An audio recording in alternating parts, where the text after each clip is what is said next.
Hello, Guardians. Welcome back to Tower Casuals, the Destiny podcast. I'm one of your hosts, Corey Derrigan. Alongside me, as always, is the War Mind reactivating, the Harpy wrangling, sharp shooting, protocol petting, dungeon diving, fortress conquering, Iron Cabal, my favorite co-host on the Citadel, and the one who will not be bringing Siva back, apparently, Mr. Josh Finney. Thank fucking God. You have no... That is the happiest tag I've ever received in our Discord, was seeing that. Oh, man, I was sad. I was like, oh, man. Ronnie's keeping track for us. I know, Ronnie's out there. He's keeping track. He may not be like Trevor with the names, but he's keeping track of the things that I'm happy for and the things that where you're just taking L's. We're up to Siva not coming back, no cowboy hat. I know. Dude, I ran the dungeon like it's probably 30 times now, and no cowboy hat. Oof. So Corey couldn't even enter his own fashion contest. Nope. It's fine. It's fine. Guess what? The cowboy gear looks just fine with the helm of St. 14, okay? Oh my God. Get the fuck out. We're already off the rails. It looks great with the Daft Punk helm of Inmost Light, too. Oh my God. Yeah, I forgot that I had that until I was looking through some of my stuff the other day, cleaning out my vault, and it's on Heart of Inmost, or not Heart of Inmost Light, on the Skullfront. And I was like, oh yeah, I forgot about this. And I had to show it to Chelsea. She'd never seen it. Oh, man. Oh, man. Also, I didn't get the bath towel for Iron Banner either, even though I played like 50 matches. Like, God. Well, you're going to have another chance to get it this next week. I know. Oh, is it next week already? Oh my gosh, next week's February. And already, for like the whole next year. Yeah, it's true. Yeah, I shan't be playing Iron Banner next week because I'm taking a long-awaited and much-needed vacation. Yes. I will be on a plane next Thursday, and I will be in Florida for 5 days, which of course means we are going to get the Strand blog and the Vidoc drop on me while I'm gone, because I leave on a Thursday morning and I come back super late on a Tuesday night. So both of those are inevitably going to drop while I'm gone. Yeah, so if anybody in the Discord wants to make Josh feel bad for not being here, hit me up and you can come on the show. There you go. He's not joking either. Yeah. But in all seriousness, Corey and I were talking today. If the Strand blog does happen to drop, they've been dropping these blogs on Tuesdays or Wednesdays. Mm-hmm. If the blog does drop on Tuesday or Wednesday for Strand, we will convene and record that part early at the very least. Mm-hmm. So that I can get that in, and then Corey and whoever comes on will do Schwab and do questions and anything else that may arise. I'm not gonna record early for a Vidoc. I'm not worried about that. It's not like it's a game reveal that I'm missing, but if it is Strand, I will make every effort to be part of the episode in some way. That's simply too big to ignore, and I have to do it before I leave town, though, because if I sit aside to record a podcast at Disney World, I might actually get murdered. Yeah. It's my girlfriend's 30th birthday, and she will actually kill me. She will kill me. I'd say she'd throw you off the top of Splash Mountain, but it's Splash Mountain is no more. It is closed. Big Thunder is also closed for maintenance right now, so she can't throw me off that one. So what? The Space Mountain and the Seven Dwarves Mine Ride. She's going to have to throw me off Seven Dwarfs because my legs cannot fit in Space Mountain anymore. I can't do that since the surgery. My legs don't like to bend that way. Yeah, that's fair. Yeah, I'm old, so my legs don't bend that way either. So yeah, so I will be gone. I've already been informed I am not allowed to bring the Switch on vacation because I declared that I was going to bring the Switch and start Persona 3. Little does she know, the backbone is already packed in my backpack. So I will be playing Persona 3 on vacation while she's asleep. Yeah. Please tell me you're going to go ride Guardians. I am riding Guardians. That is the one thing. We're going with another couple, and that is the one thing that my buddy Josh has said that he wants to do. They got to ride it last fall when they went. They were there on family vacation. He loved it. He says it's the one ride on property he's willing to pay money for. Mm-hmm. So we're going to lightning lane that. We're probably going to cave and do it for Rise of the Resistance also, just because that line is insane. Yeah, well, I mean, that ride is and because if I do that, like I don't like having to pay for individual rides, but like if I do that, that means I can just like go jump straight in line for Smuggler's Run first thing in the morning.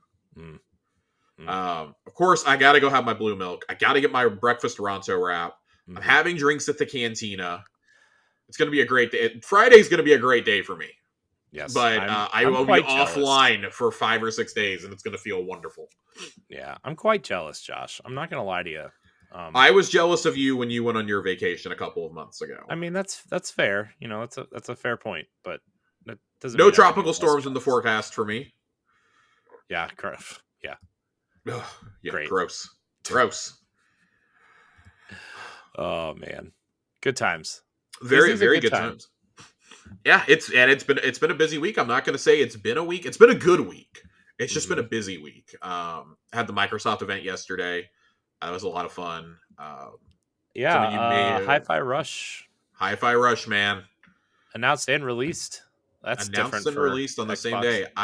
I'd heard whispers of this game at the end of last year. Yeah, I did too. There were some rumors coming out about it, Well, but the last thing I heard was that Tango is working on a non-horror action game. yes. That So was we heard not that rumor, yeah. I think like in August or September of last year. Um I heard around Thanksgiving time. Oh, well, God, probably before Thanksgiving now. Probably before Halloween, that they were unsure if it was going to be a mobile game, and I just like audibly groaned. I like mobile games, but Xbox really needs games. Yeah. And I was like, oh God. But that's where I first heard the rumors about it being like a spiritual successor to Jet Grind Radio. And anyone who knows me knows that Jet Set Radio, the version that came to Xbox, is one of the most formative games of my youth. Like in terms of just like aesthetic and music and vibes, like that is a very formative game for me. And so to hear that there might be a game similar to that, like had me perking my ears up, and then I heard nothing else. Heard the rumor about Hi-Fi Rush last week that it could potentially be shown here. Nobody had any sort of intel that this game was done and just ready to go. Yeah. Wild. It's got like perfect reviews on Steam. Waiting to see actual reviews on it. I haven't had a chance to dive in. Did you see the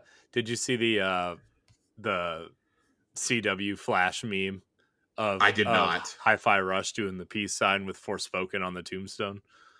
Oh no, I didn't see that. That is fucking hilarious, though. I know. I did see one like that of Dead Space doing it to Forspoken. Yeah, Dead Space getting great reviews too. Yeah, Dead Space coming out tonight. By the time you listen to this, it'll already be out. I've been spending time with another Japanese game lately. Tango, of course, Japanese studio. It's very out of their wheelhouse. It was very weird to see Shinji Mikami introducing this game, but I'm very happy that he's, at least to his studio, is doing other things. I don't know that he necessarily is, but the game director of this is the same director who was behind Evil Within 2. So very excited that he got the opportunity to make this game. He said it was something he wanted to do. I want to see more things like this from Xbox. We've got this. We got Pentiment and Grounded last year from Obsidian. Playground's going to do Fable, for God's sake. Like, I think this is awesome. Yeah. But Great. I've been spending my time with another Japanese company lately. Me too. Atlas has been getting a lot of my attention. You guys know, end of last year, I fell in love with Persona 5 Royale. I have fallen in love with another Persona game. I played through Persona 4 Golden this past week. Not nearly as much of a beast as Royale was, but man, just seriously, two of the best stories in video games, I think. Some of the most lovable characters I've ever seen in a game. Between 4 and 5. I shed a few tears this morning as I rolled the credits when I couldn't sleep. But yeah. Corey, what have you been spending time with? I've been playing a lot of Fire Emblem Engage. Fire Emblem Engage. Yeah. One of our old friends, Mr. Edward, was saying that this is going on his Game of the Year list, and I'm like, between this and Hi-Fi Rush, I'm like, guys, it's January. It's the third week of January. Let's calm down a little bit. You're probably not wrong, but let's calm down.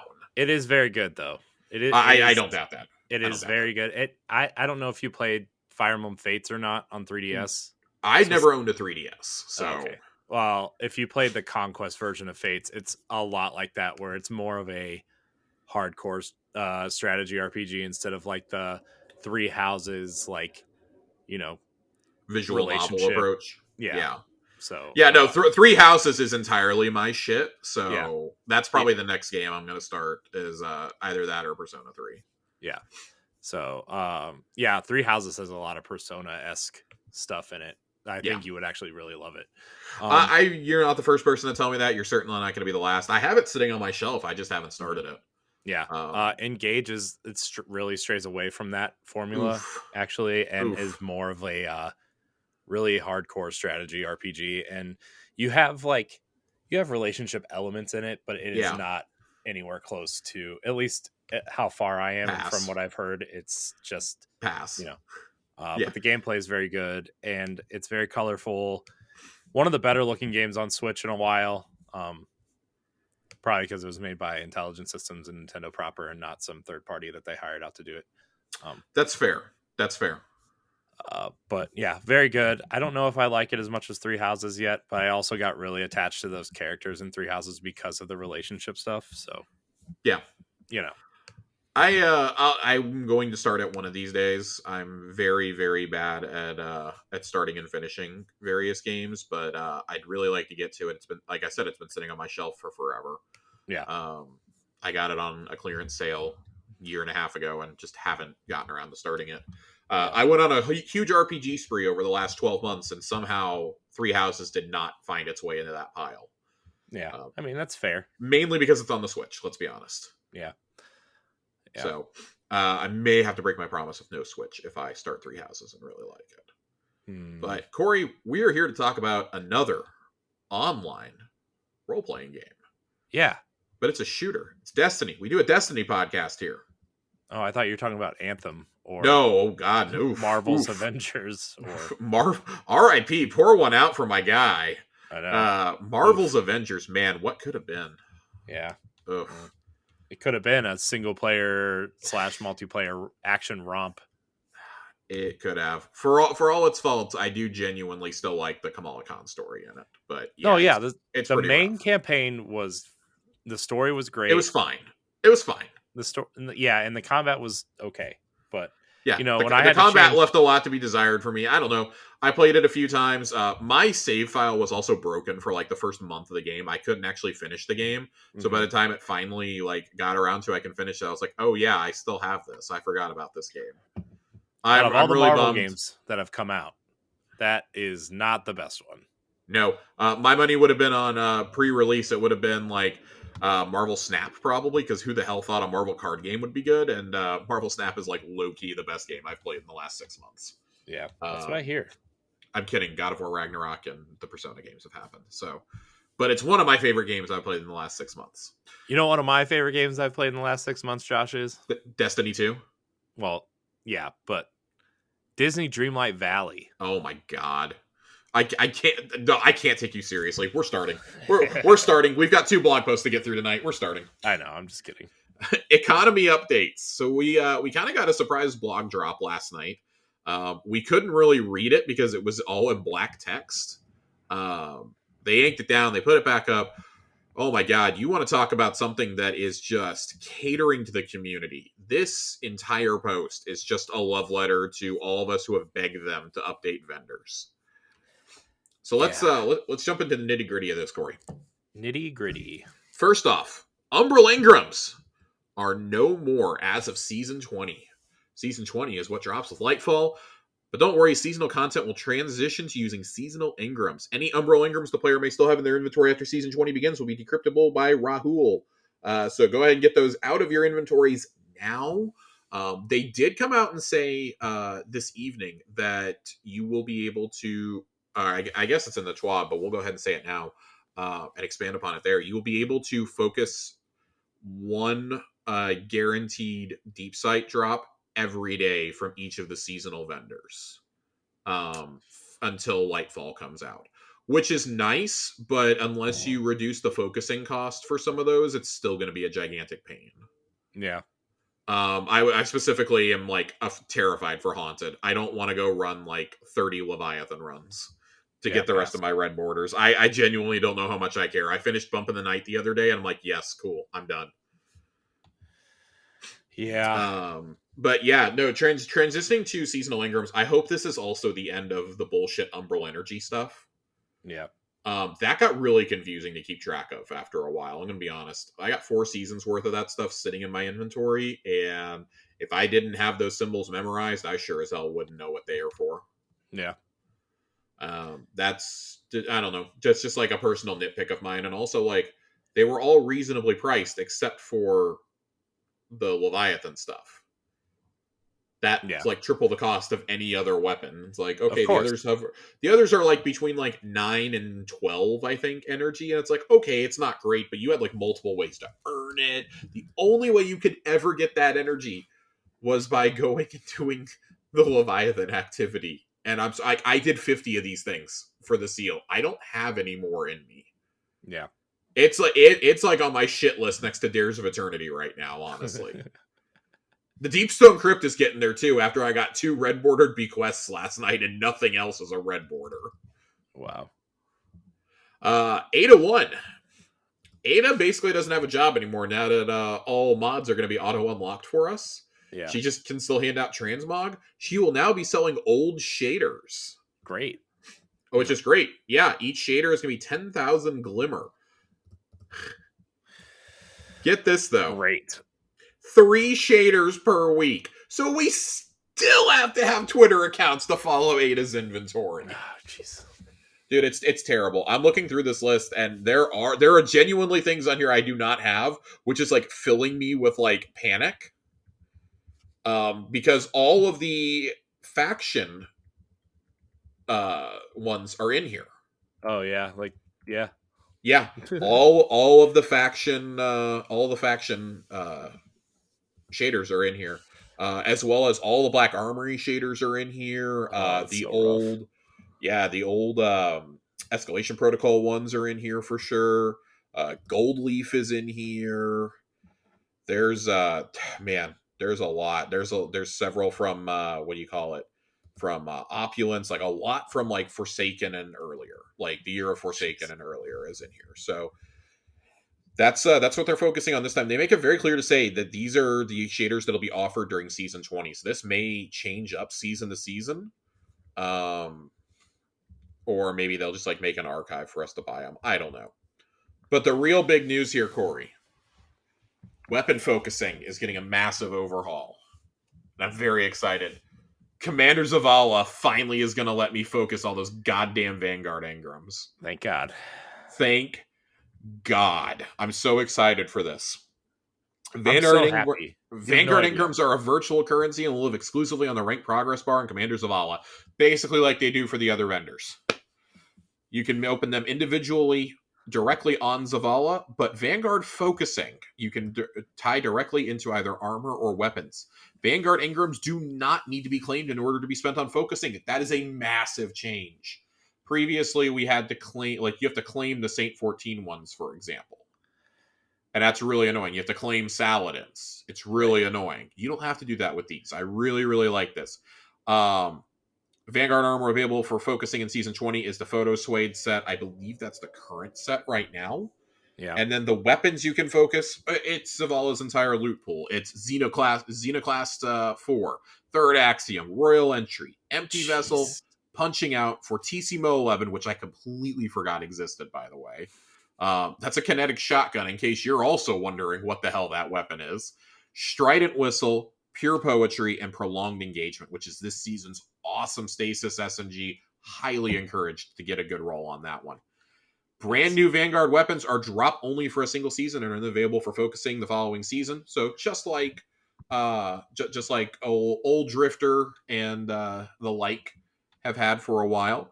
Zavala's focusing options will expand further during following seasons. No idea what that means, but I'm excited to find out. Great. So, okay, that basically works exactly like our previous vendors. It's the next one where things start to get a little not complicated, but a little more in-depth for Nightfall and for Trials. And we had wondered how they were going to handle focusing for these if they ever did Legacy focusing.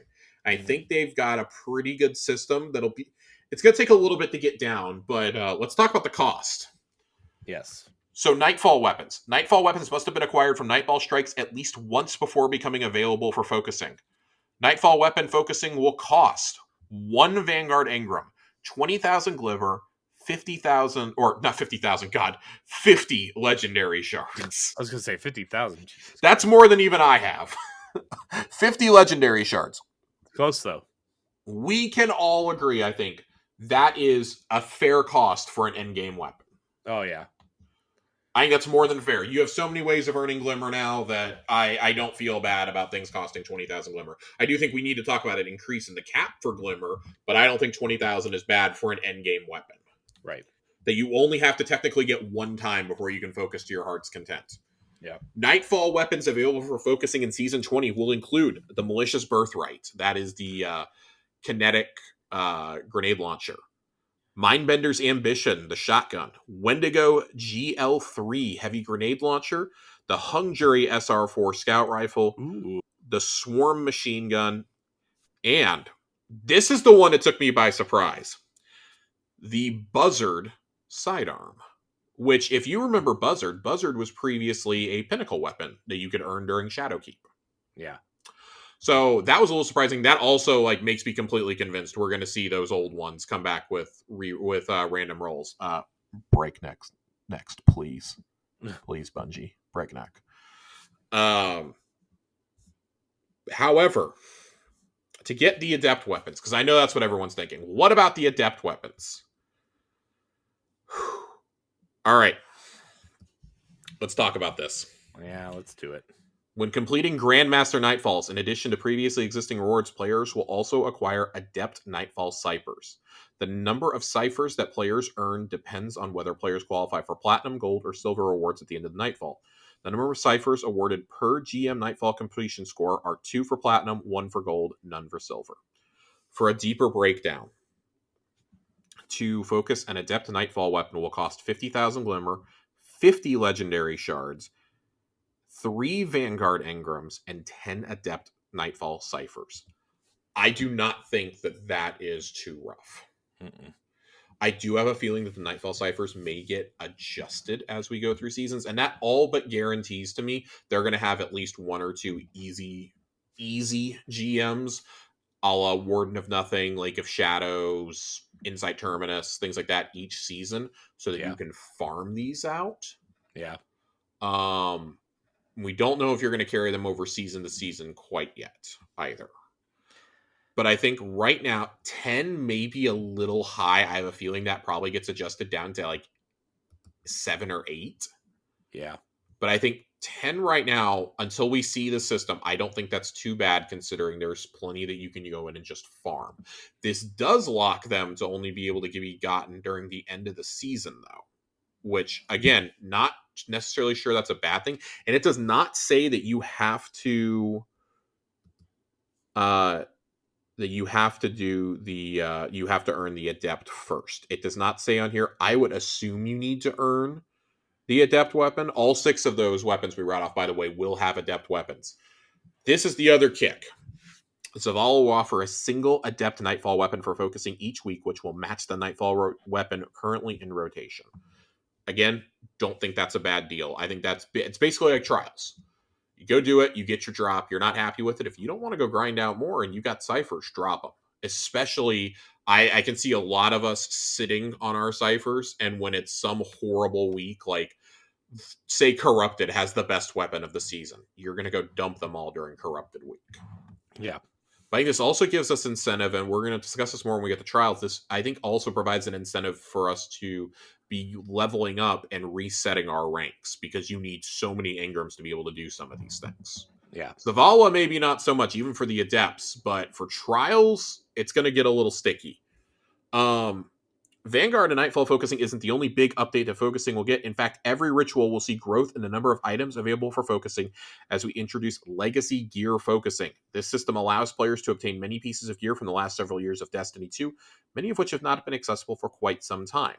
So, Zavala's is basically all current stuff. He's getting the update for the current things. He's also going to get Legacy focusing, which we're about to get into, but it's important because I think we had to dedicate some time to this, because he's the first vendor that's going to have 2 different kinds of focusing. Everybody else has one thing. This would be the equivalent of throwing Shaxx the Trials focusing, or the Iron Banner focusing. So I don't think it's a bad trade-off. Crucible is going to see multiple sets come back, going all the way back to, I believe, Vanilla D2. You're going to get the last 4 years of armor given to you here. Or at least Forsaken, excuse me. I think maybe Vanilla, Forsaken, and Shadowkeep's armors maybe in here. I don't know by the exact names. Armor focusing cost. If a player has not acquired a piece of Crucible armor previously, it will cost 3 Crucible Engrams from Lord Shaxx, 50 legendary shards, 10,000 glimmer. If you have acquired a piece of armor previously, 1 engram, 25 legendary shards, 5,000 glimmer. Unless there's some sort of perk on these reward tracks to give you increased stats. I don't know why anybody would be going and buying armor they already have. I have no idea. Unless you deleted this stuff way back in the past and you need it for transmog. For some reason, your transmog wasn't showing up. Yeah. Vanguard weapons available for legacy. That's so weird. We're not talking Crucible legacy focusing? Okay. I guess their weapons are already in there. Nightfall weapons available for legacy focusing from the Vanguard will be Plug 1, the Uzum RR4, the Hothead, the Comedian, Duty Bound, Silicon Nermona, DFA, and Horror's Least. Note, the Adept version of legacy weapons will not be available for focusing. Again, another really good trade-off, I think. Mm-hmm. Yeah. Because otherwise, that's what people would be doing forever. Yeah. Here's where things start getting really expensive. If a player has not acquired the weapon previously, 7 Vanguard Engrams. Jesus Christ. 100 legendary shards, 10,000 glimmer. If a player has acquired the weapon previously, 3 Vanguard Engrams, 25 legendary shards, 25,000 glimmer. I don't know how I feel about these costs. It's in direct contrast or direct correlation with how I feel about Trials focusing. Because I feel like that is I still think that's a really steep entry point for people to get some of the best gear in the game. I will say, on this list at least, there's really only 1 or 2 things that I'm people should kill themselves to go spend all their engrams on, especially those of us who have been playing long enough. Yeah. But again, you just had to have unlocked the regular version. It's you needed the adepts or anything. So most people who have played over the last year or 2 will have these weapons already in their catalogs, so you'll be able to grab them. But 7 engrams, that's a lot, but I guess that's the price of a legacy or of an endgame weapon that they're just going to hand to you. Yeah. Even 3, I don't know if 3 is too rough for this. I think 2 would maybe be more appropriate, but 7 for a weapon, that is. I know. Oh my God. I hope you get a good roll. Everybody who does it, may your God rolls flow. I will not be volunteering as tribute on this one. Nope. I have all of these, so I will be dumping my Vanguard Engrams for Adept Wendigos and for some Hotheads here. Mm-hmm. That's fucking wild. It is wild that you can buy an Adept Nightfall weapon for less engrams than an old Nightfall. This kind of plays into FOMO. It's basically hey, at least get it in your loot pool beforehand, so it only costs you a few engrams as opposed to 7. Right. Ugh. But I've also sat there going multiple times, what the hell am I going to do with 70 engrams sitting at these vendors? I'm not going to manually decrypt these things. Yeah. That fucking wild. Fucking wild. It's crazy. Gambit, same thing. They're bringing back the last 2 Gambit sets, from Forsaken and from Beyond Light Years. Those will be available for focusing. If you've not acquired a piece of armor previously, 3 engrams, 50 shards, 10,000 glimmer. If you have, 1, 25, and 5,000. Iron Banner. Let's talk about Iron Banner focusing for a minute. After I just praised them for Iron Banner fixes, I feel like I gotta complain again. Oh no. Iron Banner weapons available for legacy focusing will include Archon's Thunder, Reese Walker, Occluded Finality, Forge's Pledge, Peace Bond, and Frontier's Cry. Iron Banner armor includes the Forerunner, Will, Truage, Fellowship, and Remembrance sets. Those are sets going all the way back to the beginning of Forsaken. Okay, so 2 thoughts on these weapons, and they both pertain to the same weapon. 1, thank God you didn't put Multi-Mock on this list.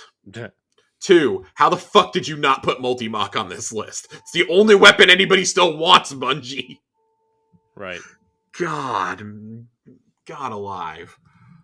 I Yeah, I don't know how to feel about this. I mean, we just had some of those weapons taken out, so like, cool. If you didn't get enough of these drops over the last year and a half, congratulations, they're back.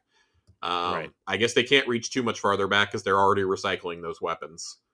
Yeah. Um, if a player has not acquired a piece of Iron Banner gear previously, and this is any gear, this goes for the old armor sets too. So for those of you who want those for your fashion game, get ready to pay the fuck up. 7 Iron Engrams Jesus.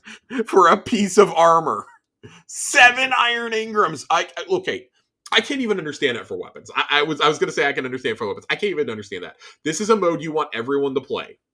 These should be more. These are not in-game weapons. This should be accessible to everyone. They should be like 3-1 is what these should cost you. Okay, 3-1. Right. I'd even go for like 4-2. But 7 of these bad boys. I know. 7 Iron Engrams. 7 is so many. Dude, saying 7 Iron Engrams like over and over makes me feel like I'm in like fucking National Treasure. 55 an Iron Pen. We watched a lot of Nicolas Cage movies over the last couple of weeks. Yeah, that's fair. It's fair. National Treasure, good movie though. If you have acquired a piece of Iron Banner gear previously, 3 Engrams, 25 shards, 25,000 silver. That's still ridiculous. I played when this was out. It's not endgame. It should draw. I mean, if you want to charge me 7 for a piece of gear I don't have, fine. It should be 1 after that because, listen, I played a lot of Iron Banner. I don't need to keep forking over my Engrams to use Saladin. Right. Saladin. Trials of Osiris. God. Weapons available for Legacy focusing at Trials of Osiris will include Shayura's Wrath, Reed's Regret, Aisha's Embrace, Burden of Guilt, and Forgiveness, because, you know, nothing says Trials of Osiris FOMO like rotating weapons out of the pool 6 months after they arrived. Forgiveness literally came into the game last season, and it's already going to be put in the Legacy pool 6 months later. Let that sink in. Same with Burden of Guilt. When it takes like 2 years for other weapons. Like, dude, fucking Aisha's Embrace came in with Witch Queen, and it's already not available anymore. It got taken out, I think, either this season or last season is when Aisha's left. That's wild to me. Meanwhile, Reed's Regret, we basically had for 2 years. They took it out this season, realized, oh shit, linears are still really good with Vice Stinger. Hey guys, you want Reed's Regret again? Cough up 7 fucking Trials Engrams. Right. Trials of Osiris sets available for Legacy focusing include the Pyrithic Ascent, which was the Beyond Light set in Corey. Yeah. After so many years of begging. So many years. The Exile set is back. Yeah. It's back, baby. I can finally get my goddamn chest piece. I will be coughing up 7 Trials Engrams for 1 fucking chest piece. Hey man, you do you, man. I'm gonna save all my Trials Engrams from this season, so it just like doesn't affect my mood towards Trials next season. Yeah. I'm gonna stock up like 7 or 8 Trials Engrams the night before Lightfall on my person, and the first thing I'm doing is flying to the tower and buying that goddamn chest piece so I can put it on for the campaign. Of course you are. It's cool though. That's wild though. 7 Engrams is completely asinine, but like I almost get it because it's endgame stuff and they don't want you to just be able to stroll up and buy Trials gear, I guess. But it makes sense. So I like it. It makes sense. It makes sense. Yeah. I want to see if they have it on. Okay, they do have it on here. We'll read it in just a second. But here's the other one that I really like here. Items like shaders, emblems, ghost projections, and other cosmetics players could previously earn in the game will be added to match rewards. This means players who missed out on cosmetic rewards in the past have a chance of receiving rewards like the Carmenica shader or the Red Jack projection at the end of a match. As of Season 20, we will see these Legacy match rewards implemented for Crucible, Vanguard, Gambit, and Iron Banner. Details for Legacy match rewards for Trials of Osiris will come down the road. I imagine that's because Trials doesn't have like a whole bunch of Legacy things. Mm-hmm. There's a couple ships, a couple ghosts, and a couple sparrows, and that's it. Like, it's not like, oh, there were a ton of shaders being thrown out there. Right. That would also indicate to me, though, that they plan on putting shaders in Trials at some point. Or like new mementos or something like that each year, and then they would retroactively like allow those to start dropping at the end of matches. I think it's cool that you can earn things from Vanguard, Gambit, Iron Banner, and Crucible. All those Iron Banner shaders people have missed. The Gambit things we've missed because we haven't wanted to play Gambit for years. Right. And they're being respectful by like, you're still going to be locked out from earning stuff that was out during Witch Queen for the most part. Yeah. You're not going to get that stuff in end of match rewards. You're just straight up not going to. You're going to get the stuff that was on the reward tracks probably for everything up through maybe Risen. But I think this is something that'll get updated once a year. Hey, we threw more stuff into the loot pool. Yeah. Go for it. And I think that's going to incentivize people to play these playlists again also. Plenty of things. I kind of wonder if this also means that like some legacy ships, such as the one from fighting the High Celibant in Season of the Hunt, there was that exotic ship that was so finicky on dropping. I wonder if things like that, or like the Whisper of the Worm ship, can drop as rewards from Vanguard. Yeah, or from like even if those only dropped from like Grandmaster Nightfalls, Grandmaster and Master Nightfalls, I'd be okay with that. Yeah, and it's not just me saying that because I want to finish out my collections. I mean, I really do. So like, Bungie, if you want to slide that ship my way, I won't complain. Slide it in there. Just slide. I'm picturing. I don't know if you've ever seen the movie Game Night, but I'm imagining Billy Magnuson sliding the dollar bill across the table, just like painfully slowly. He's like, well, maybe this bribe will work. And he slides a 10 across, and Chelsea Peretti's like, nah, man, I'm going to need more than that. He goes, okay. And so he slides a $1 bill across the table with it, just super slowly. And then he does it with another one. The girlfriend is like, oh my God. And just like pulls out real money. But it is hilarious that like that he's just sliding like individual dollar bills. Like it's like you should be impressed. And he's so proud of having cash. Funny. It's great. That's how I imagine Bungie like taking the ship, like just slide it across my match rewards to me. Nobody else needs to see it. You want to slide those ships in there, I'll be okay with it. That's so funny. Lower focusing costs. Crucible, Gambit, and Vanguard focusing. Normal focusing for current weapons in the loot pool. Weapons or armor. 1 Engram, Crucible, Gambit, or Vanguard, depending on the vendor. 5,000 Glimmer, 25 Legendary Shards. Trials, Iron Banner, and Nightfall focusing will see the following costs of 1 Engram from the respective activity, 20,000 Glimmer, 50 Legendary Shards, and then Adept focusing for Trials and Nightfall weapons. So for Nightfalls, it's going to be 1 Ritual Engram. Trials or Vanguard, 50,000, or for Vanguard Engram, obviously. 50,000 Glimmer, 50 Legendary Shards, 10 Nightfall Ciphers. Focusing for Trials. Here, this is where it gets interesting for me. This is for an Adept Trials weapon. 1 Engram, 1 Trials Engram, 50,000 Glimmer, 50 Legendary Shards, and a 7-win Trials ticket. Now, note, that does not say a flawless ticket. That means you will be able to purchase one of these bad boys if you just get a 7-win ticket. They're very clearly trying to boost the health in that playlist and to encourage people to not be resetting their cards at 6 wins. Big fan. Yeah. No, I'm yeah. Sounds great. We got a little bit more here in this post. The usual shakeup of the loot pool is upon us. Trials weapons leaving in Season 19 include the Forgiveness Sidearm and the Burden of Guilt Fusion Rifle. We just heard both of those are being added to the loot pool, though. The weapons being added. Astral Horizon, the shotgun, is coming back. It's been away for a few years. And a brand new SMG called the Immortal. Very curious to see how this plays, since Shayuras will be able to be purchased also. So we're going to have 2 shotguns and 2 SMGs that you can... There's actually going to be 2 shotguns in the loot pool at the same time that you can earn. You know me, Josh. I like a good shotgun. You do like a good shotgun. You know what else I like? I like a good sword. Iron Banner weapons leaving in Season 19. Oh, excuse me. This is in Season 19. So Season 20 actually is beyond this. I take that back. Unless I'm just getting all my seasons mixed up. The Razor's Edge Sword and the Frontier's Cry Hand Cannon are leaving. Yoram's Claw, the Pulse Rifle, and Bite of the Fox Sniper are coming back. Now, if you're like me and you did not you thought Yoram's Claw was a brand new weapon, and you were like, oh, God, that sounds awesome. A1 Johnny wants to burst everybody's bubble. It is a very forgetful Trials of Osiris Suros Pulse Rifle. Was this when they tried to bring back Trials as Trials of the Nine? Is this one of those weapons? No, this was an Iron Banner weapon from Trials of Osiris, or from Curse of Osiris, not Trials of Osiris, Curse of Osiris. Oh, okay. Yeah, this is a very shitty pulse rifle from Curse of Osiris. Nightfall weapons leaving in Season 19 include the Horror's Least Pulse Rifle and DFA hand cannon. The Nightfall weapons being added are the Swarm and the Buzzard.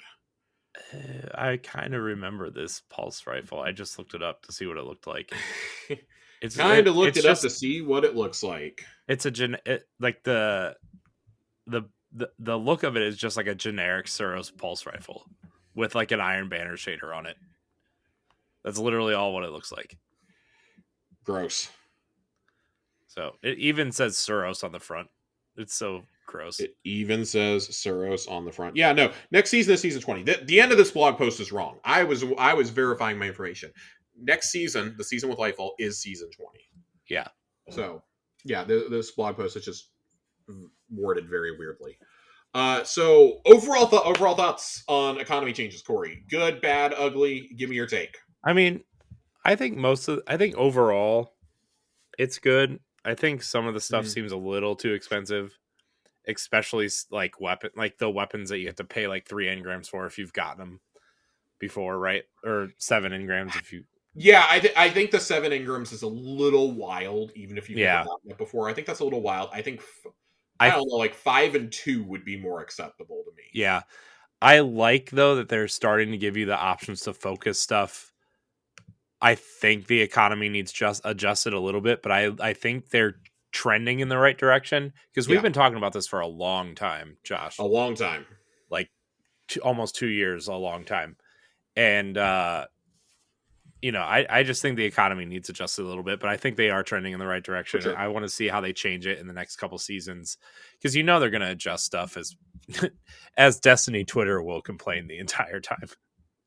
Wow, 7 engrams. Yeah, I think it's a little wild. The Nightfall ciphers, like, considering you have to do Grandmasters, that does bother me. That's 5 Grandmasters minimum to get one more adept weapon. I think that's kind of wild. Not a big fan. I think that's going to be nerfed, even when you consider things like Lake of Shadows. I think that's going to be adjusted pretty quickly.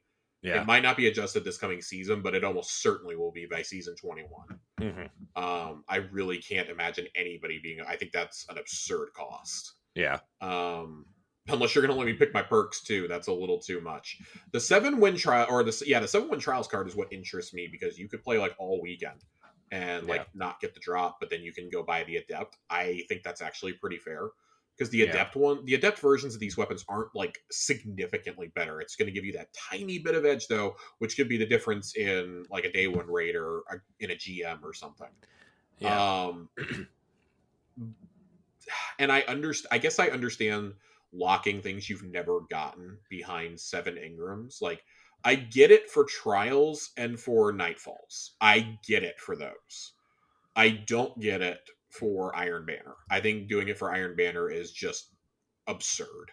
You're trying to tell me that weapon pool is like on par with or as hard to get those to drop as like trials weapons were, and that is just patently false. Yeah. Same with Nightfall weapons.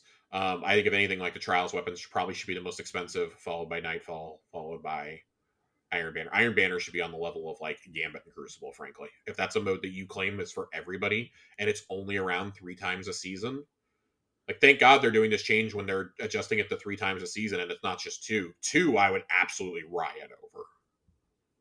Yeah. Again, the only mercy here is like if you've been playing consistently, you probably have these weapons already. Mm-hmm. But still, just completely bonkers. I think that the majority of these changes are good. I love the change to Umbrals. I'm very happy Umbral Engrams are gone. Mm-hmm. I think that with the Umbral energy just became too confusing of a system ultimately. It was confusing last year. It got worse this year. It's fine and it has served its purpose. We've been doing these for almost 3 years though. As of May, it would have been 3 years. Yeah. or June, excuse me. So it's time for these to go away. With the seasonal Engrams, though, brings up another thing that I really wish it had been addressed here. What on earth is going to happen with the weapon patterns that won't be attainable anymore from the seasonal activities? I think this is a prime opportunity for Ada to sell these. Yeah. Or Ada needs to. You know how you have like the quest to get the synth stuff for your transmog? Yeah. Like maybe sell a quest. Maybe obviously it'd be like a lot longer than just like doing something for a synth, but like something similar, right? That maybe expires after like a week and a half or like a week or so. So you know what I think would actually work really good? I'm glad you said this. And you could do something through Banshee that works similar to Arms Day from Destiny 1. Yeah. I think that would actually be a really good thing. Like, oh, go calibrate the data on this gun and you'll get a pattern for it. Yeah. I think that would actually be like really cool. Like, and you can like, I don't know. I don't think it should take you like a full season to get a weapon pattern, but like, or maybe like calibrating a weapon gets you like 2 patterns or something. I don't know. Yeah. But I think that would be like really, I don't know. That would be really nice to see because you're about to have 8 seasons worth of weapons that are unattainable. Like 4 of those seasons were craftable, 4 of those weren't. But even reaching back farther, like we don't have what we basically don't have anything from Season of Arrivals in the loot pool anymore. We've gotten a few things back from we got 2 weapons back from Worthy, but I mean that's a pretty forgetful loot pool. A lot of us have been campaigning to bring back the Sundial weapons. Yeah. A lot of us want to see those back. I thought you were going to stop at Sundial. I was like, I mean, I wouldn't mind the Sundial coming back if there was a good story for it. But yeah, I think a lot of us want the Sundial loot pool.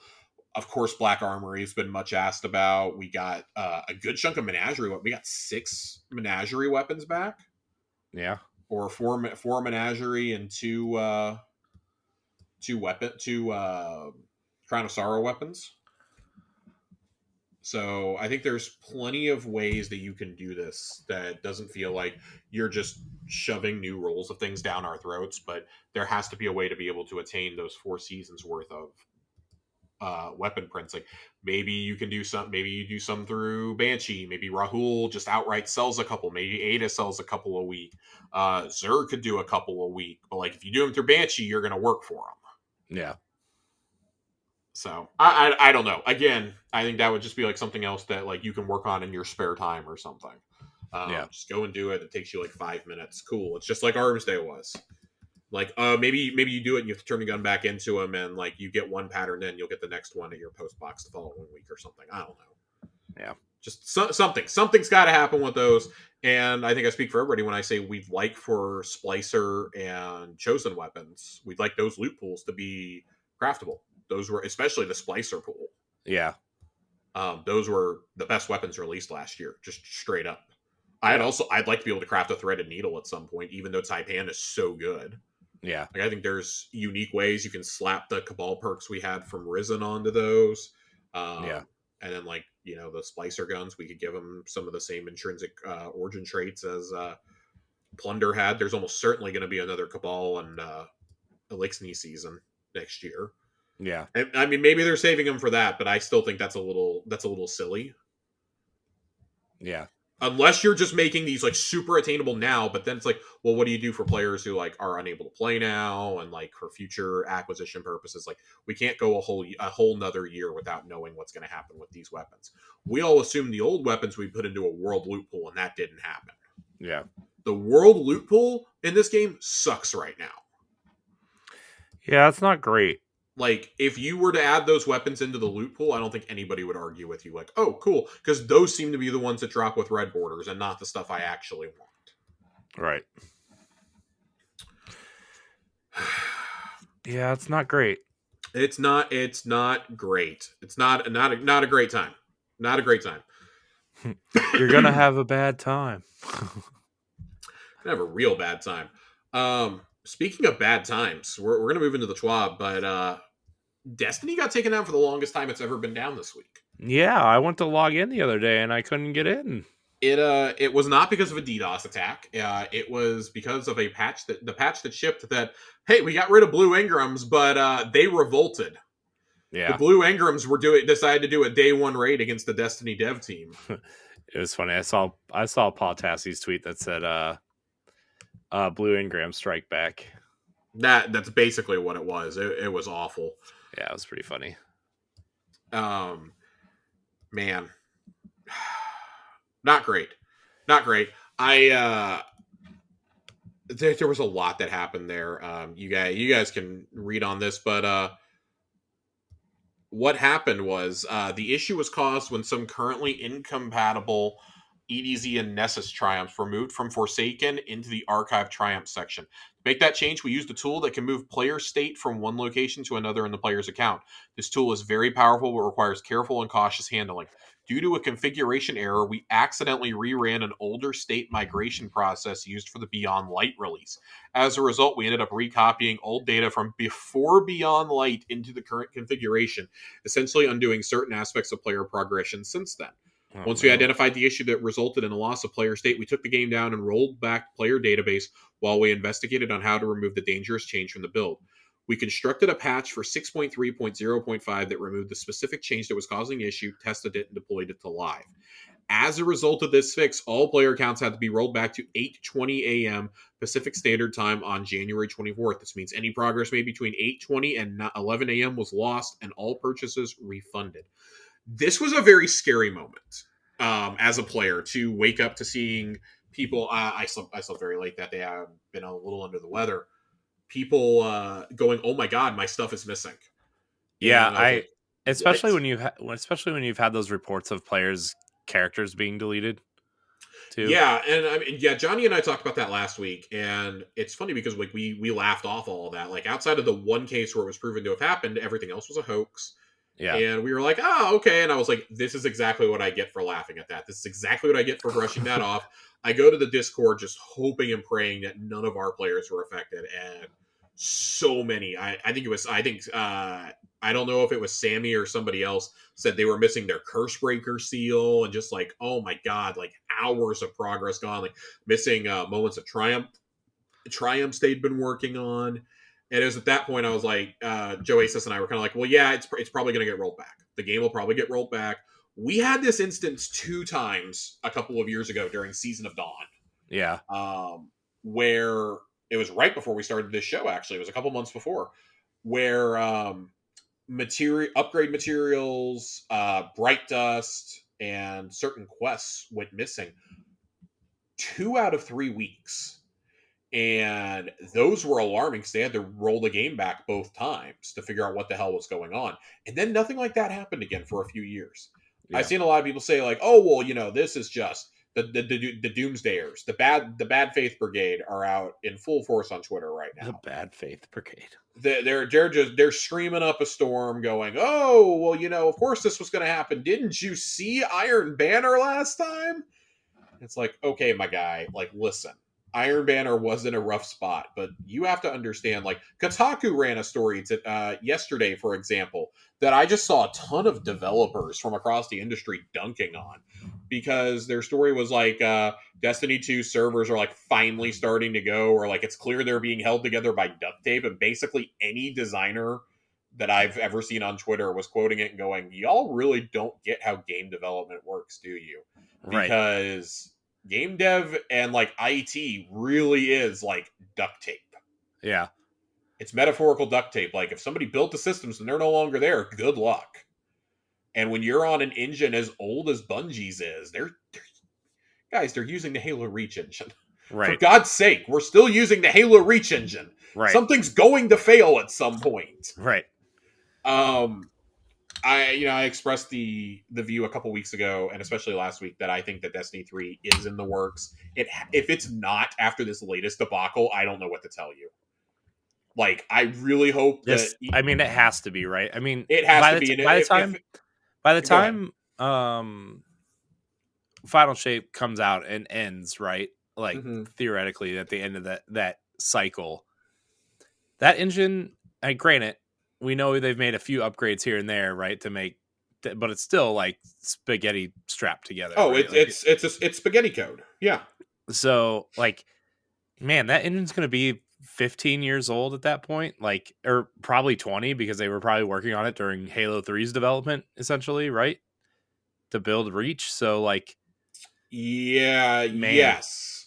I don't know if it was built then or during ODST, but it was built around that time. So I mean, yeah, you're gonna be talking to like 16 years worth of an engine at least. Yeah. So, it's time, and at that point, at that point, I feel like a nice clean cut reset, not only to get new players in, but just overall, just Yeah. like if we're going to a different, a different galaxy or a different system or something, and like, the end of the Light and Dark saga, like if the light isn't following us, or, you know, it'll give us a chance to explore maybe some new powers mixed with some old powers. It'll be a good reset to actually maybe do what they've maybe intended to do all along, right? Too. So I think, as much as I'm attached to my characters and my quests and my weapons and everything, maybe some of that stuff carries over, maybe it doesn't. I don't know how they're going to work that in, but like, I think it's time for a clean cut somewhere. So I'm gonna offer this up to you. So presumably, whatever the next game is going to use the same API. Yeah. I think if you use the same API, that makes it really easy to carry player progress over and carry like our vaults over this time around. I can Yeah, see but if them they're using a doing. new engine, remember when they were saying like every time they design an old weapon for Destiny 2, it's basically redesigning the weapon. I understand that. That's what I'm going to get to. I think they build a new iteration of this engine. Like they don't build on top of the same one, but they take like the core of this engine and use that like as the next upgrade. They're going to continue to use internal tools for Destiny. They're not Yeah. going to suddenly make the switch to Unreal 5 or something. As beautiful as that would look, that would require them remaking the entire game, and that would we're talking like 4 or 5 years Yeah. of remaking the game in Unreal 5 Maybe that's what and to their get everything PvP over. team's doing. Man, if that's what the fucking PvP team is working on, I'm going to scream. Um, we know they're working on something, and like it's a matter of time until we figure out what Goliath really is. I expect we forget the first hints of what's beyond the final shape at some point this year. Maybe at like Sony's big showcase or something, we get the first tease of what's coming next. I mean, we have Like, to, right? I mean, like, I don't think we have to. I I'm going to be I totally clear. I don't think we have to.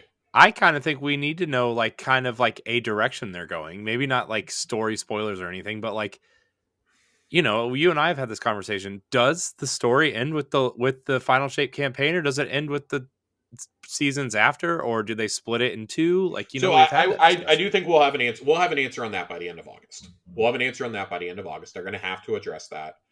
Um, but I think regardless of what happens, they know that as a live service game, you can't stop putting out content. That's how you get players to drop off, like they did in between uh, Taken King and Rise of Iron, when there was no major content drop. There was just the April update, right? Yeah.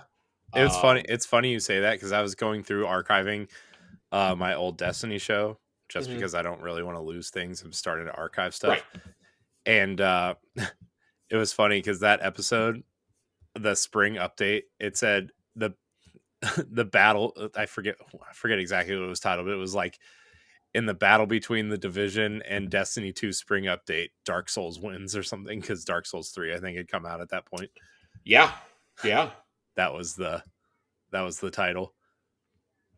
So, man, that show. The other thing that I would like to point out is if they bring all that over, because let's face it, they cannot go back to a state of, well, we're gonna erase everything, even if it's starting with a new Guardian. Like, I'll be honest, if I have to start over again just to earn the same shit, in some cases, like Hung Jury for the fourth time, Oh God. I shan't be playing.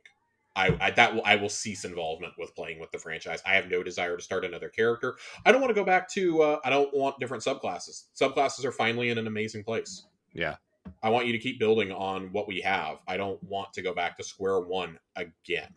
I Yeah. have no desire to do that. I like what we have. I like what the game is built.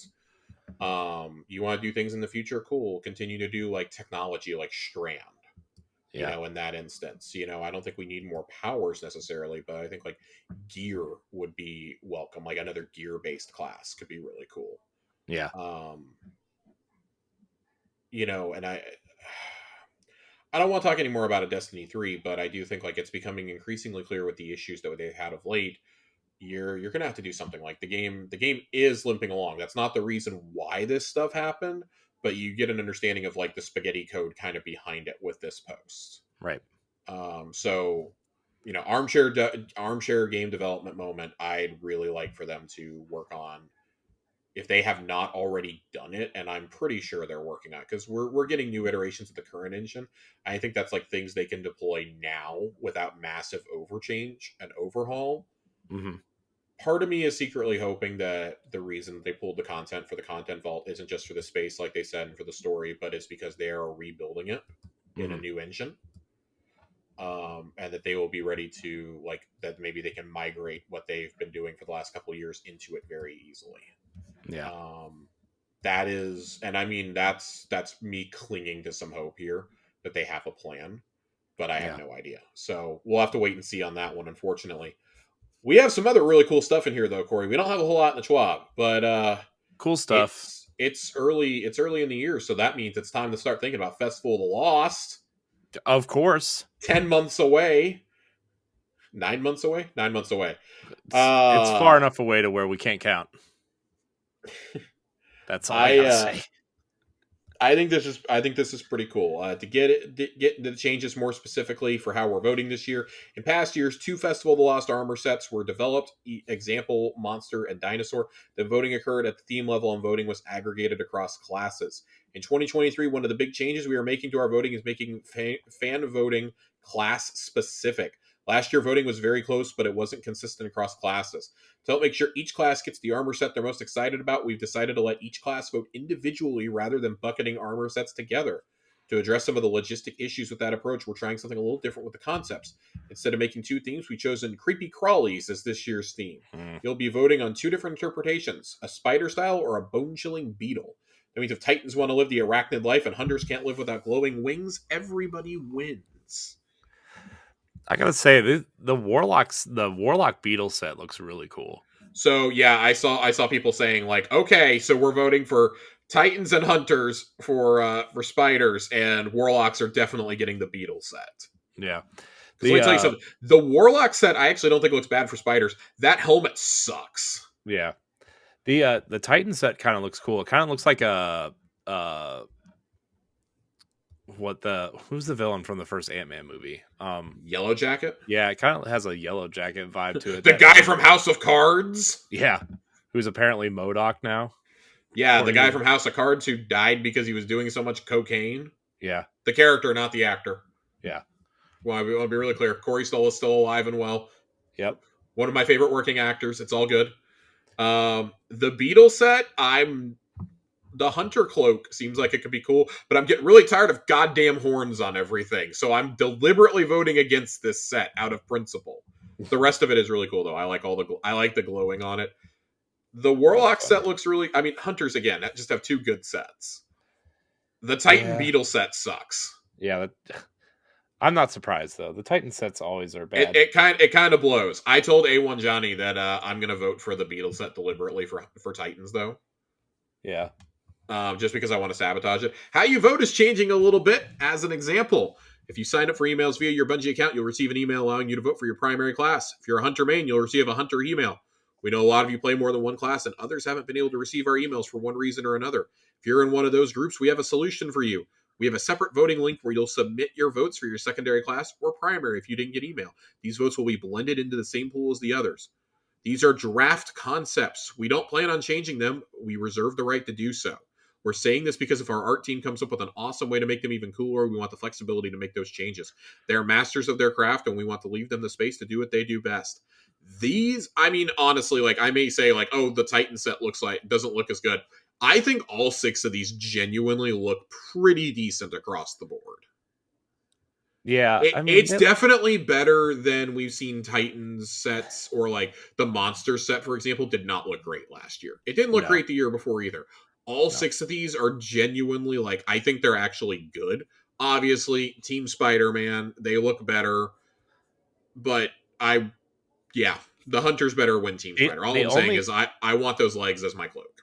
The only thing I can say is that the only set that looks really ugly is the Titan Beetle set is the worst one by far to me. Man, it's funny because like I think like some of those pieces would go really good with the Reaper armor that we got in Haunted. If you got those season pass ornaments, I think those would look really good. Yeah, but why don't you That just use the Warlock Reaper helmet armor? takes the fucking cake for me though.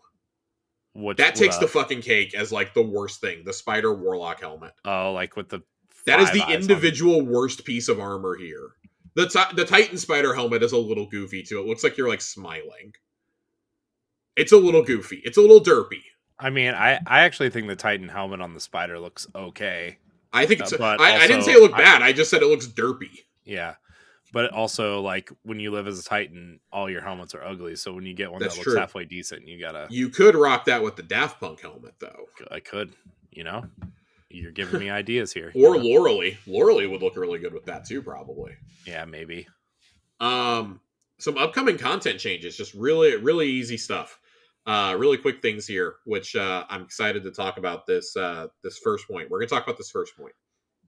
We referenced it earlier, but weekly deep sight, red border weapon focusing from the exo frame at the helm will be adjusted to daily availability for the remainder of the season to help players craft those final weapons before Lightfall arrives.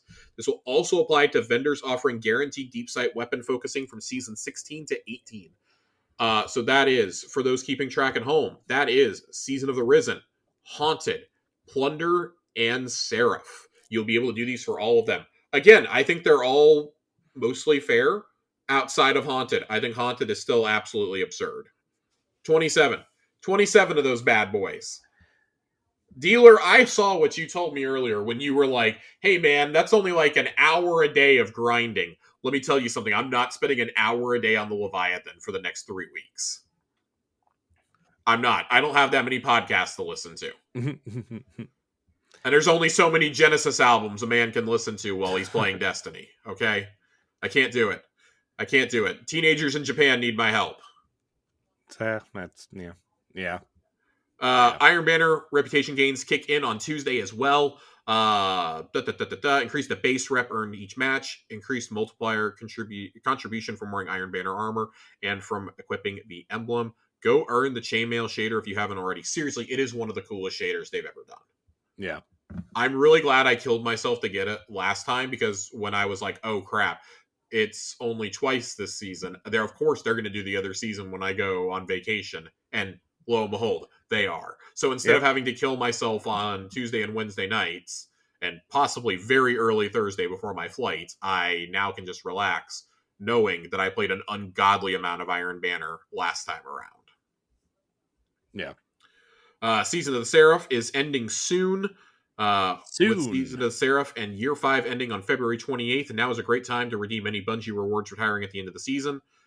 There is a full list on the Bungie rewards page. And the final triumphs and seals you have to wrap up before the end of the season. Some of your gear includes Moments of Triumph rewards, the t-shirt, the seal, and the patch, the Crisis Inverted pin, the Seraph Seal collectible medallion pin, and the Wanted Seal medallion pin. Crisis, I don't know what Crisis Inverted is. I think that's for like the end of the season event, and they may have just spoiled something on us. Yeah. They may have just spoiled something on us, which is a little hilarious to me. But maybe not. Maybe you didn't. Maybe not. But if it's a pin, rest assured, I have probably found it. Josh, you're going to turn into a giant pin one day. I'm going to turn into a giant pin. Andre's going to have to take care of me. Look. When all is said and done, and Tower Casuals has run its course, and we're both 6 feet under. Your casket's just going to be a big Destiny pin box. Yeah, they're just going to I'm going to tell them at my funeral, I just want them to pound the pins into my casket. Yeah. Yeah, it's going to be great. And yep. I want this bad Thought Stealer pin to be at the very front. Yeah. Because this thing looks awesome. Yeah. Just saying. Just throw that out there. Yeah, for those of you watching on YouTube, feast your eyes on that bad boy. It actually looks really good. I like how they're diversifying how some of the pins look. Yeah, it looks great. We knew that was happening with it happened with the legendary campaign and with the raid seals, or the raid pins. But man, that dungeon pin, that's awesome. Let me ask you a question, Josh. Ask me a question. Oh, Christ! No, crisis inverted. I'm dumb. That's the dungeon pin. That's the dungeon Is pin. it? I'm stupid. Oh, Yes, well. I'm stupid. Ask me a question, Corey. So this just popped into my head. Surprise, because I don't think about anything at all. If say one day, One day. hypothetically, Yes. this isn't happening, by the way, anytime Yes. soon. But just we decide to hang it up one day. Yes. But Tower Casuals wants to live on. Who would be if you had to pick 2 or 3 people from the Discord? Who would be the Tower Casuals, the new class? Oh God, I don't know. You can't put me on the spot like that. I just did. I have to think about this one. Okay. I have to go home and think about this one. You are home. I need to put on my thinking cap. You're gonna put on your thinking Mickey Mouse ears while you're thinking about Earl. Yeah, I'm gonna put on my thinking Mickey. I'm gonna put on my girlfriend's Mickey Mouse ears. Yep. I got her a set of Chewbacca ones for Christmas. It was great. Ooh, nice. Yeah. No. I got to think about that one. You can't just spring that on me. I mean, I was just throwing it out there. So would Nerd Journalist be Screech though? Would he be like the continued line? Is this a Saved by the Bell joke? Yeah. Yeah. Possibly. I did not watch Saved by the Bell. I should note that. I was too young for Saved by the Bell. I didn't really watch it either. I just know like when Saved by the Bell. I lived in a Boy Meets World home. I mean, I did too, but I'm just saying when you're like, I think a lot of people, even if you didn't watch Saved by the Bell, knows that Screech was like the continued character from the original series to the new class, and then everybody else changed. So, no, maybe I'm just old. It's fine. I think you're old. It's okay. Boy Meets World, though, top tier. My wife's listening to that podcast, by the way. Which one? The Boy Meets World one, where the cast is like rewatching the show. Oh, God damn it! I've been listening to the Scrubs one. I need to finish it. Fake Doctors, Real Friends. It's great. Yeah. Crisis Inverted is the seal pin for Spire, by the way. So yeah, I'm gonna have to order that. Does it come with a cowboy hat? It does not, because that dungeon doesn't seem to come with a cowboy hat for me, Josh. It does not come with a cowboy hat. I'm so sorry.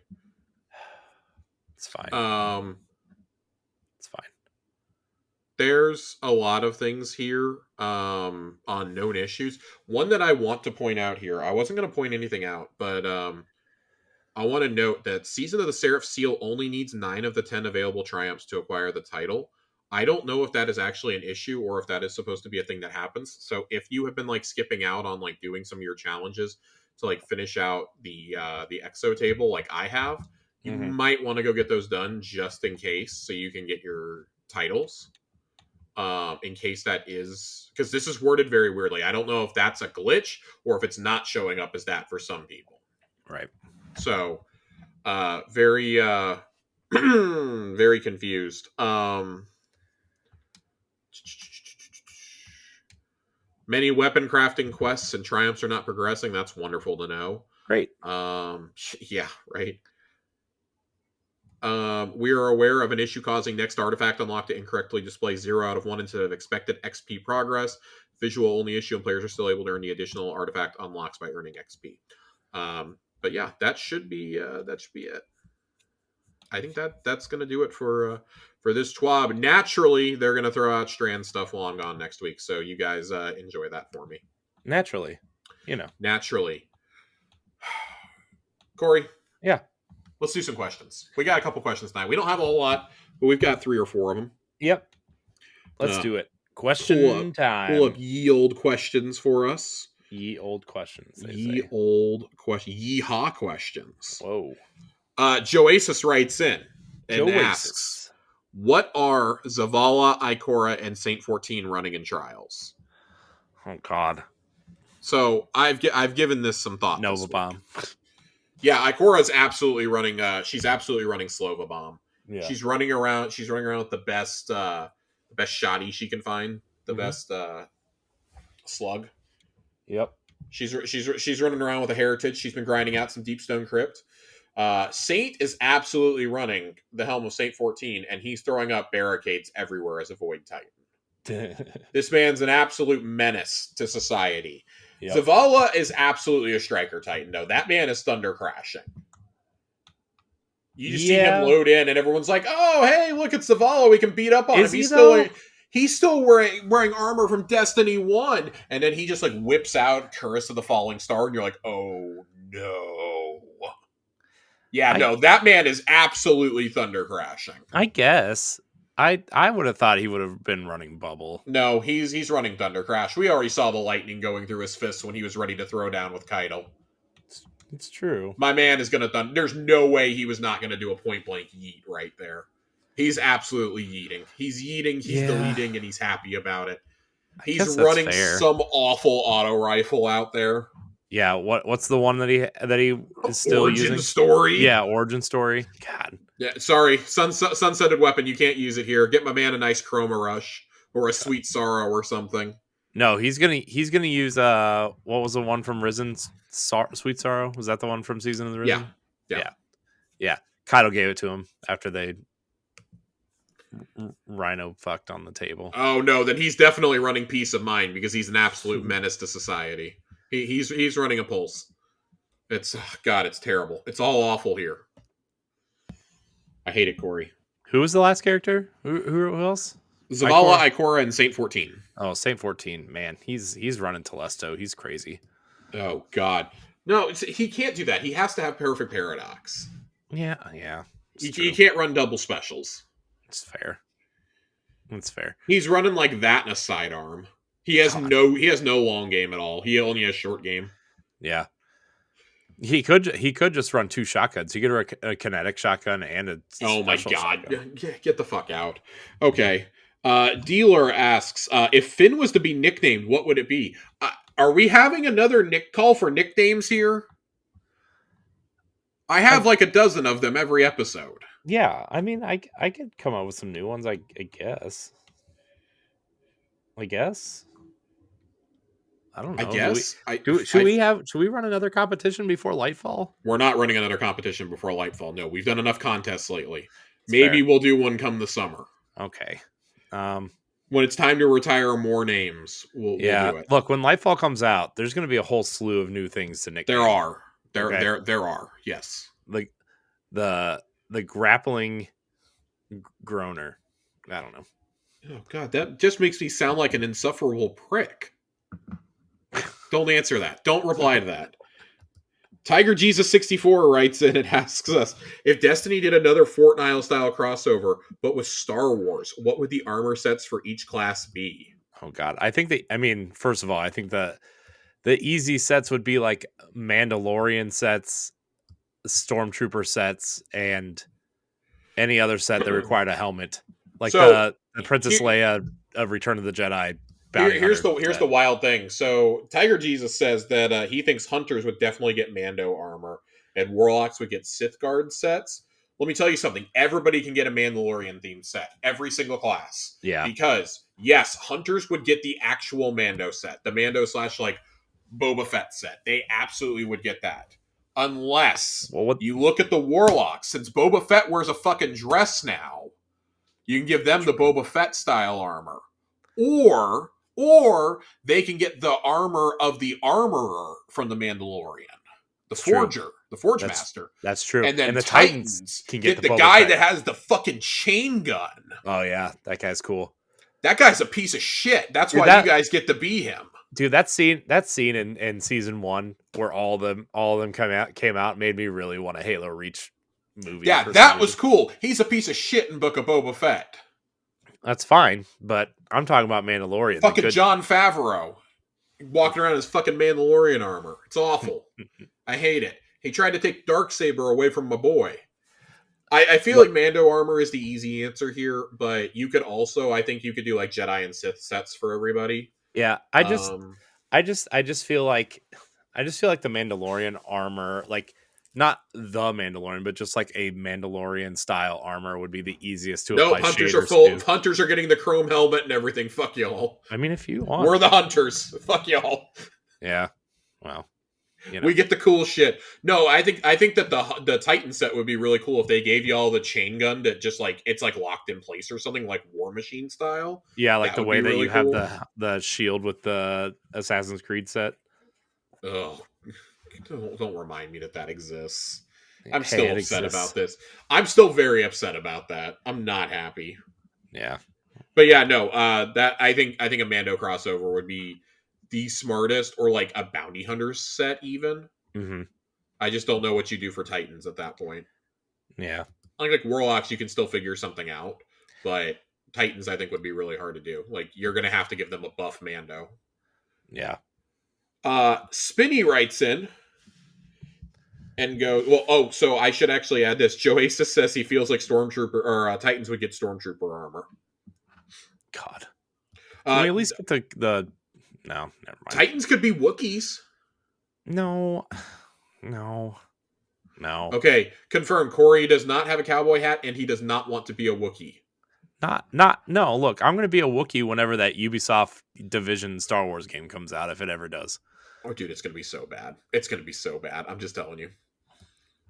I don't I like Are you ready to go sink 300 fast travel points, Corey? yeah. Because it's gonna happen. I like Ubisoft games. I like Assassin's Creed and stuff like that. I actually really like the You're a Division. scourge. You're a blight on humanity. I know. I'm the problem, everybody. You are the problem. You are why we are where we are with Ubisoft. You're just mad that your save was corrupted and you couldn't finish the game. Yes, I am.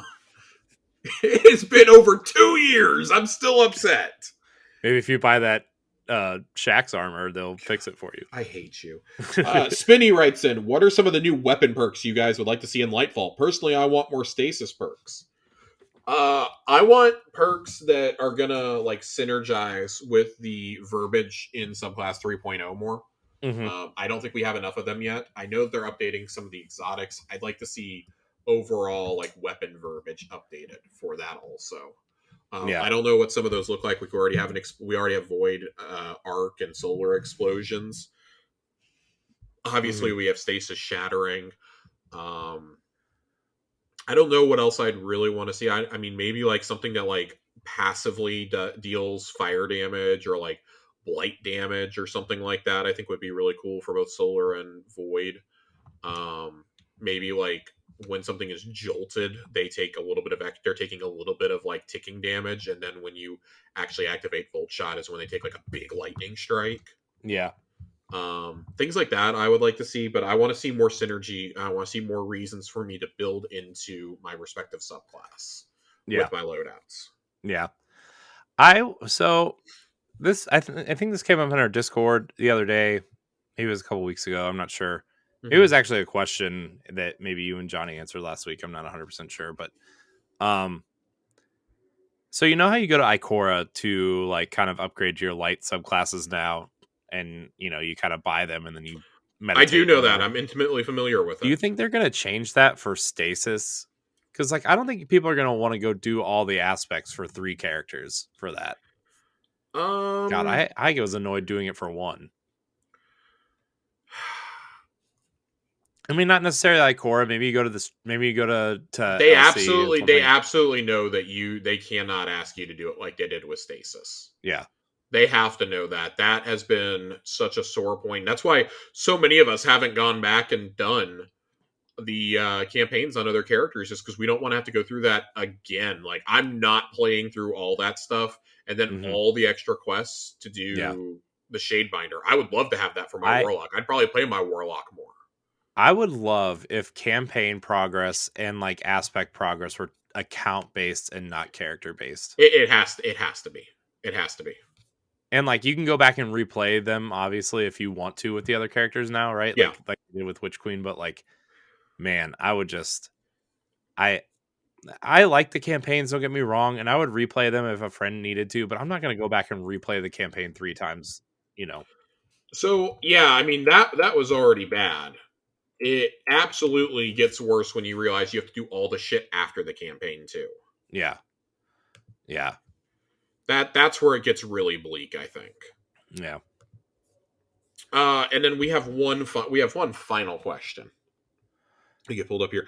Nitro TJ joined us. It's been a while. It's been a while since you wrote in. He usually writes in on Twitter for us, I think. But right? Twitter, Instagram, etc. I do have one more question to read from Instagram that I forgot to do last week. Thank you for reminding me, Corey. You're welcome. What finisher would you make for Strand? As a hunter, I would want a finisher where you take your rope dart, throw it at an enemy, have it wrap around the enemy's neck, pull them in, and punch them in the face. I absolutely agree with that. I would love to pull them in with the dart though, and then pull out my hunter knife and just straight up through the jaw. Yeah, my first thought was like a Scorpion Mortal Kombat style get over here type thing. That was literally my first thought. Obviously probably less violent because, well, it's Destiny. It's rated T for teen. Yeah. But yeah, I mean, like, a Titan, you could shield bash them in the face once you pull them over, or like you said, a hunter knife, or even a warlock staff up through the face. That'd be cool.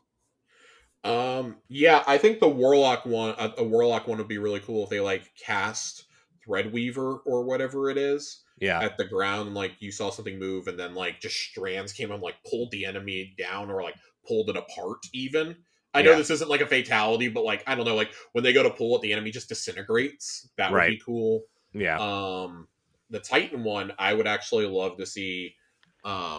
Since you have like the drills on your hands, if you went up and like say like you smacked them with one and then stabbed them with the other one or something, like you said, like scorpion claw, like instead of a scorpion tail though, like they're like scorpion claws almost. Yeah, that would be kind of cool. I think. Those are my answers at least. Yeah. And then I want to scroll back. Corey sent me a message a while back, and I'm really sorry that I did not get to this. Yeah. This came in like 2 weeks ago. Jacob, I'm really sorry that we did not get this. Jacob sent this into our Instagram.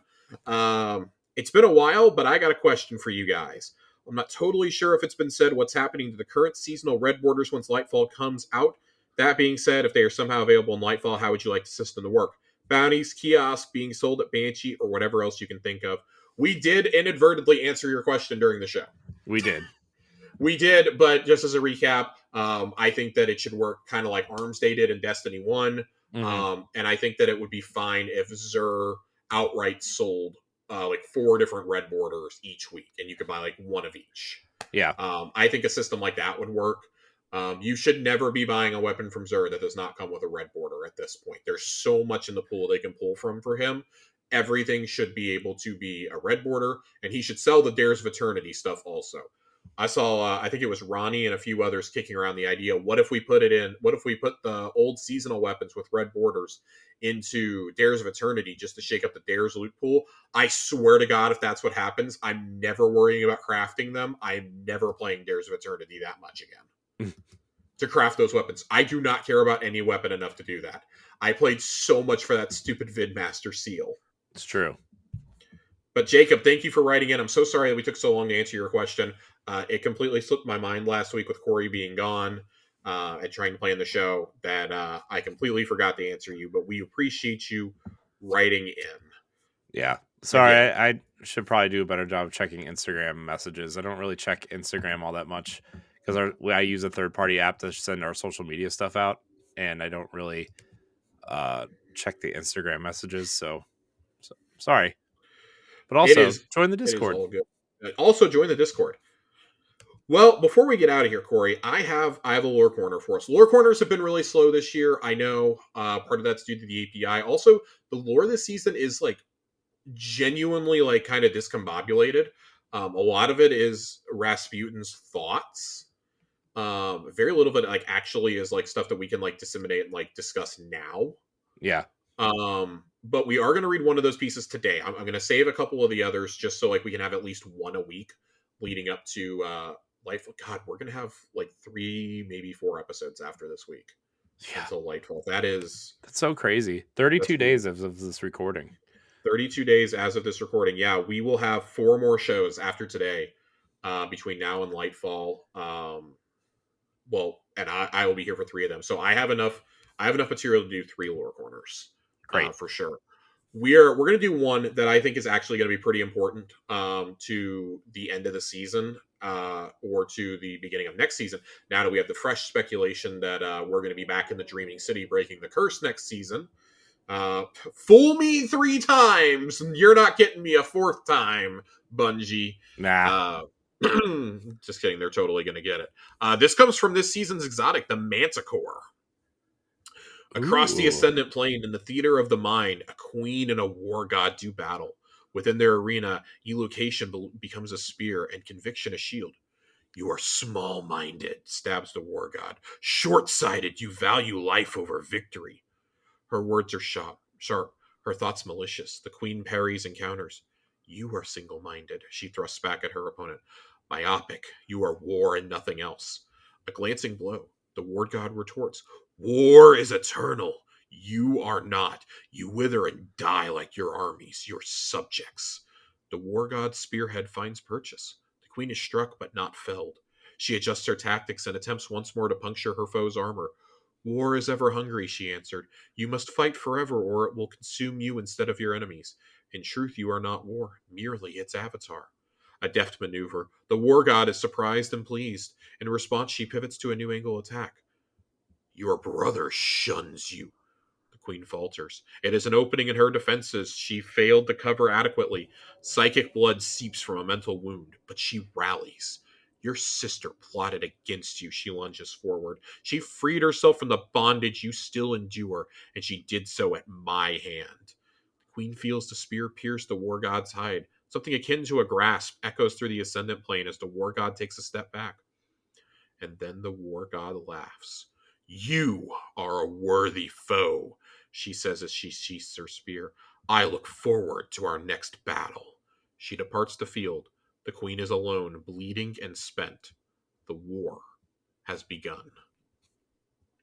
This has to be setting up for next season. There is Yeah. no way around it. This has to be setting up for next season. All the cards are laid out on the table now. Mm-hmm. This kind of feels like it would be perfect to be running in conjunction with Callus's Siege of Neomuna.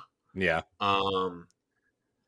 And we haven't had Crow for a few seasons, so it would bring Crow back into the focus. Of course, we know his and Mara's stories obviously intertwined. Mm-hmm. It makes sense that Zivu Arath would also be it. I find it interesting that they do mention Savathun here. Your sister plotted against you. She freed herself from the bondage you still endure, presumably under two different things: under the tribute system of the Hive and under the direction of the Witness. Yeah. And then she did so at my hand. Basically, she only got out of it because Mara killed her to do it. That's the only reason Savathun got freed from any of this, is because Mara killed her. Yeah. And that's how Savathun, got her ghost and everything too. Yep. I find it interesting also when you're reading these books, Zivu Arath's words are in all caps. In every lore entry where she speaks, it's all caps. She like yelling?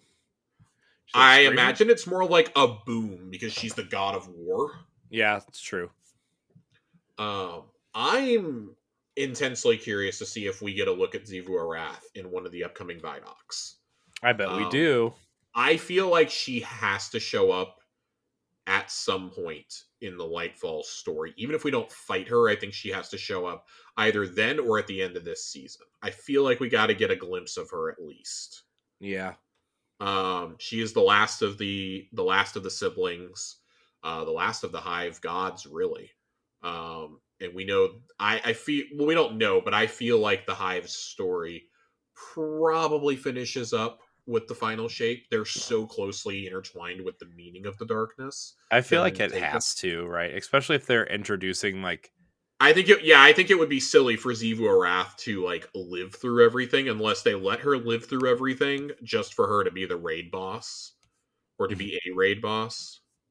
Or to like keep like the thing that I keep thinking is like, what if she lives through everything and she survives and escapes and runs back to like Fundament or wherever to rebuild the Hive army just to keep the Hive around in Destiny 3 or whatever's after the final shape. Well, and that's what I was kind of thinking. Like, do they let her like go and nurse her wounds or something? I truly think that may be what Savathun is being saved for. Like when she comes back, like she allies with us reluctantly now. Yeah. And then we still have to take her down. Yeah. Zivu, I feel, has to be taken out at some point coming up. I still maintain that I think that she's going to be a raid boss in like a mid. I don't even know if she'll be a mid-level boss in the Witness's raid, but if you're going to take down the Witness in a raid, it would make sense that she's like the halfway boss. Yeah. That's the other thing too. For the final shape, we'll presumably get 2 raids, right? 2 new raids, I'm assuming, because Yeah. all the old raids will be back. So do you take Zuvu or Wrath out in one and then the Witness out in the final one? No, I feel like the Witness has to be tied to the expansion. There's no way. It's going to be an Oryx situation. I know they've tried to avoid that. You got to have an Oryx situation where like, oh, you beat him in the campaign, but you got to go kill him for real Yeah. now. Just so like everybody gets that I don't know, resolution regardless. Just like I have a feeling that Callus dies in the campaign of Lightfall. I think we take him down, and then the boss of Lightfall's raid is something completely different, like Rolk. We all Yeah. thought that Savathun was going to be the boss of the raid, and then it was Rolk, and it would have been so easy just to say like, "Oh, Amaru res Savathun." Yeah. It would have been so easy. I'm so happy they didn't go that route. She's still around though, so you're gonna have to take her out at some point, whether it's a dungeon or a raid. You got to take her and Zivu down. Yeah. I So would kind of prefer a raid for I her. would. I think for somebody as important to the lore as Savathun is, you need a raid. Yeah. Zivu, I'm fine with taking out in a dungeon or being like featured in somebody else's raid. She could even be featured in Savathun's raid for all I care. Or even like the second to last encounter in the Witnesses raid even. Yeah, that's what I'm saying. Like maybe she's like a mini boss in it. Yeah. Like a All right. Golgoroth. Oh God, get me out of here. Get me out of here. I can't talk about Golgoroth or like the Wall of Dicks or anything anymore. Get me out of The here. Wall of Dicks. Speaking of Wall of Dicks, I want to thank everybody for watching and or listening to this episode Jesus of Tower Christ. Casuals. You can follow us on Twitter and Instagram and all the social media platforms at Tower Casuals. Join the Discord if you want to ask questions, enter contests, all that stuff. Join the Discord. The link is in the show notes, all that stuff. Josh, as always, thank you for your time tonight. I appreciate you. I appreciate you. Where can we find you? Twitter at Josh_Finn 2 N's. Lots of Complaining Persona talk and anguish over the Mavs season. Yeah, I was gonna say complaining about the Mavericks. Oh God, dude, they're about to fucking play, and I'm just terrified. I know. I have it queued up right now on Hulu. So, you can find me at I am Corey HD on Twitter and Instagram. Follow us, join us. The clan is open also, so if you are looking for a clan, join the Tower Casuals clan. It's a good time. I want to thank everybody for watching and or listening, and until next time, we love you. Goodbye.